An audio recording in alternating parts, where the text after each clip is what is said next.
Приветствую всех на своем канале. Сегодня мы с вами поговорим о том, как размножить фиалочку листиком в воде. Можно размножить фиалочку листом сразу в субстрате, можно пасынками размножить, а можно цветоносами, особенно если у вас это фиалочка химера. У каждого из способов есть свои нюансы, которые требуют определенных, скажем так, навыков. Сегодня рассмотрим простой способ укоренения в воде.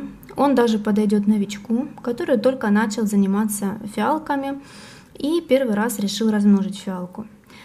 Значит, сперва нужно определиться и выбрать черенок.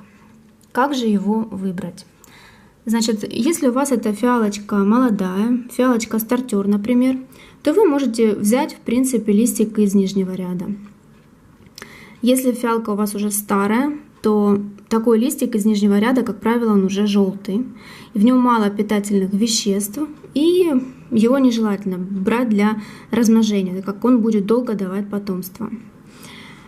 С самого верхнего ряда, с макушки, также нежелательно брать листик, так как он еще слишком молодой, и при укоренении будет сначала расти сам, а как подрастет, только потом давать деток. Поэтому желательно брать листик со второго или третьего ряда. Самый здоровый, крепкий зеленый лист.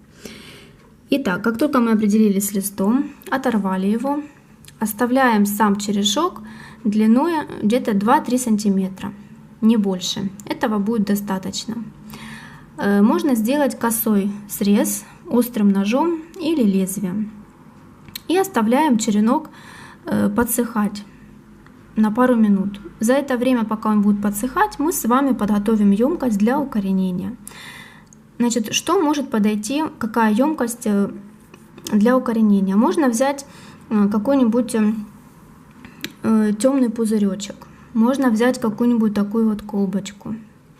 Но если ничего этого у вас нет, то берем обычный 50-граммовый стаканчик пластиковый, наливаем туда отстоянную воду или кипяченую комнатной температуры. Можете взять фильтрованную воду. И также нам еще понадобится фольга. Вот такой вот кусочек фольги нам понадобится. Значит, мы его одеваем на стаканчик. Вот так вот обминаем его по стаканчику. И в самой фольге делаем отверстие. Сюда мы с вами будем вставлять наш черенок. Значит, черенок не должен касаться дна стаканчика, иначе он начнет у вас загнивать или как-то загинаться в обратную сторону. Нам этого не надо. Поэтому старайтесь, чтобы листик и листовая пластина сама не доставала до стаканчика.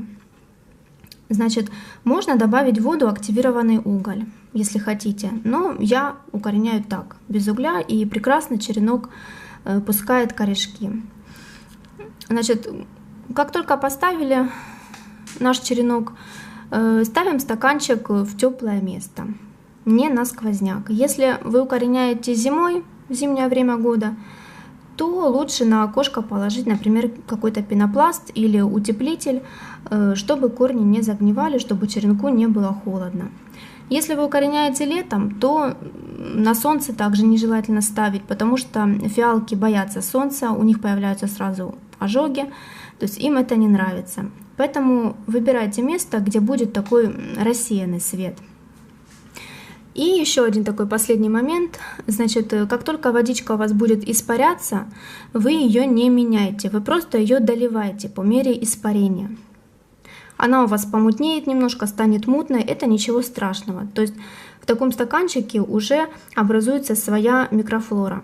И листику комфортно именно в такой воде. Поэтому вы просто ее доливаете. Не надо ничего менять, сливать и заново наливать новую воду. На этом все. Если вам понравилось видео, ставьте лайки, пишите комментарии, подписывайтесь на канал. Всем удачи, всем пока!